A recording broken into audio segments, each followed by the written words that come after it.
আসসালামু আলাইকুম। এই যাচ্ছে সকালবেলার নাস্তা। এটা কি মাছ? ললা মাছ, ললা মাছ আর হচ্ছে ভাত। কাজ হচ্ছে পাট নিয়ে কাম। এই যে পাট আজকে হচ্ছে মেঘ, আকাশে প্রচুর মেঘ, কিন্তু বৃষ্টি নাই, বাতাসও কম, গরম পড়তেছে ভালোই।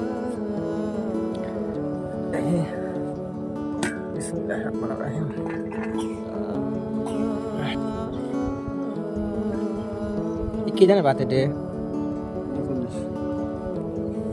এবার 39 আমারে ভালোই হয়েছিল মোটামুটি।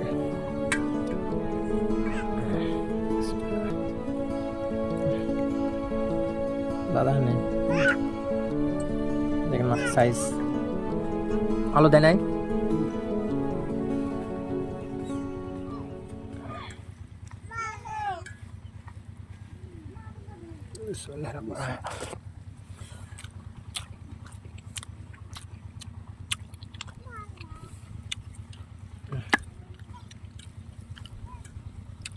এই মাছ হোটেলে খাবার গেলে পরে তাও নিম্নে 60 টাকা ধরতে না,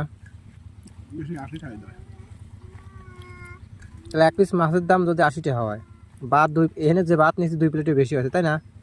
2 প্লেট ভাতের দাম নিম্নে 30 টাকা, 20 টাকা প্লেট ধরলে পরে 40 টাকা 2 প্লেট ভাতের দাম। আর এই 1 প্লেট ভাত 40 টাকা, আমি নিম্নে 1.5 প্লেট ভাত লাগবে, তাহলে 60 টাকা ভাত, 80 টাকা মাছ, তাহলে 150 টাকা চলে যায় খাওয়ার পর এক বেলায়।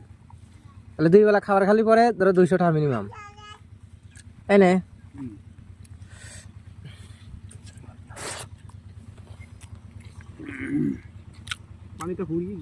পানি আনছো অল্প, আর তো শেষ হয়ে গেল। আমি 2 গ্লাস খাইছি খাওয়ার আগে, আর সেই পানি ঠিক লাগছিল। ওই জামা চিপলাম, দেখলি নি কত পানি পড়লে, হাফ লিটার পড়েই গেছে।